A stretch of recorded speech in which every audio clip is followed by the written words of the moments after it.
ಇವತ್ತು ಏನು ಅಗಲೀಕರಣ ಮಾಡ್ಕೊಂಡು ಹೋದ್ರೆ ಮಾತ್ರ ನಾವು ನಡೀತೀವಿ. ಅದೇ ಪ್ರಕಾರ ಪೈಪ್ ಹತ್ರ ಹೋದ್ರೆ ನಾವು ನಮ್ಮ ರಕ್ತ ಕೊಟ್ಟಾದರೂ ನಾವು ಹೋರಾಟ ಮಾಡ್ತೀವಿ. ಮತ್ತೇನು ಮುಂದಿನ ದಿನಗಳಲ್ಲಿ ನಾವೆಲ್ಲ NDA ಪಕ್ಷದ ಸೇರಿ ಏನು ವಿಧಾನಸೌಧ ಮುಖ್ಯ ಸಹಿತ ಮಾಡಕ್ಕೆ ಮಾಡ್ತಾ ಇದ್ದೀವಿ.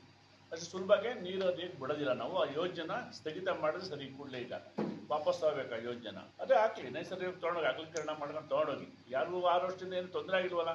ತೊಂದರೆ ಏನಾಗಿದ್ರೆ ಕುಡಿಯೋ ನೀರಿಗೆ ಕುಡಿಗಲ್ಗೋ ಇನ್ನು ಬೇರೆ ಊರಿಗೆ ತೊಂದರೆ ಆಗಿದ್ರೆ ಪೈಪ್ ಮುಖಾಂತರ ತೊಗೊಂಡೋಗ್ಬೋದು. ಯಾವುದೇ ಕಾರಣಕ್ಕೂ ನಾವು ಇರ್ತಕ್ಕಂಥ ತುಮಕೂರು ಜಿಲ್ಲೆಯ ರೈತರ ಹಿತ ಕಾಪಾಡಕ್ಕಿದ್ದೀವಿ, ತುರುವೇಕೆರೆ ಕ್ಷೇತ್ರದ ಜನತೆ ಹಿತ ಕಾಪಾಡಕ್ಕಿದ್ದೀವಿ. ನಾವಲ್ಲಿ ಕೃಷ್ಣಪ್ಪನವರಲ್ಲಿ ಹೋರಾಟ ಮಾಡ್ತೀವಿ.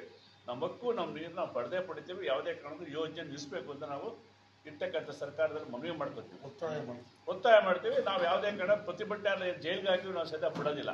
ಇವತ್ತೇನು ಅವರು ವಾಪಸ್ ಒಳಗಂಡ ಬಿಡೋದಿಲ್ಲ. ಮುಂದಿನ ದಿನಗಳಲ್ಲಿ ಏನು ಇವತ್ತು ತುರುವೇಕೆರೆಯಲ್ಲಿ ತುಮಕೂರಿಂದ ನಾವು ಏನು ಇರ್ತಕ್ಕಂಥ ಎಲ್ಲ ತುಮಕೂರು ಜಿಲ್ಲೆಯ ರೈತರ ಜನ